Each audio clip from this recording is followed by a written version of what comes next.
ঘর লইরে অনেক কষ্ট ছিলাম আর কোনো সব ছাড়তো না যে আমি এর মাখান ঘর বান্ধি বললা ওনারা আমার ঘরে সহযোগিতা করছেন ওনারা দোয়া করি নাই আর এই জীবন আর প্রতিবন্ধী বাচ্চা আছে আর ছোট বাচ্চা আই ওনারা লইয়া কোনোদিনও আই এর মাখান ঘর করিবার কোনো স্বার্থ নাই।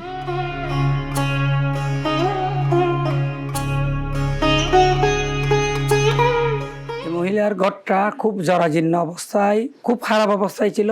এই ঘরটা আল হায়াত ফাউন্ডেশনের উদ্যোগে যে ডোনার জনাব জুবাইদা খানম যে উনি এই ঘরটা দিয়েছেন, সমস্ত এলাকাবাসী তাকে ঘর দেওয়ার জন্য, তাকে সহযোগিতার জন্য, তাদের জন্য এলাকাবাসী সহ এই পরিবার সহ সবাই আমরা দোয়া করতেছি।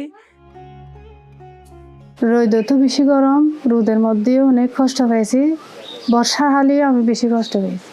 আর কষ্ট ওনারা বুকগর জন্য ওনারা আরে অনেক খুশি করাই আর বাচ্চা দুনো হলে আমি বেশি খুশি হই ওনারা যেহেতু সারা জীবনে আমি দোয়া করি।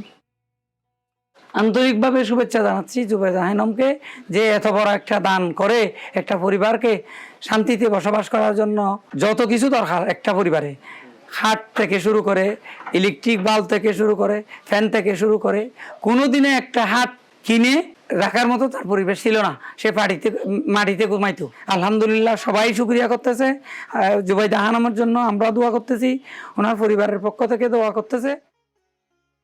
জুবাইদা আফা আমার ঘর করে দিয়েছে, আমি আফাল্লা তো অনেক দোয়া করি, আমি আফার এরিমা ঘর দিয়ে আর সবার পানি অনেক পড়ছে আর বাচ্চা তিনও খুশি হই, আমি খুশি হই। জুবাইদা আফা তো বাহিরে থাকেন আর যদি দেশে ফিরাই আর জুবাইদা আফার ঘর মানে দেখে যাব আর আমার বাচ্চা দুনো চাই যাব আমাকে দেখবো।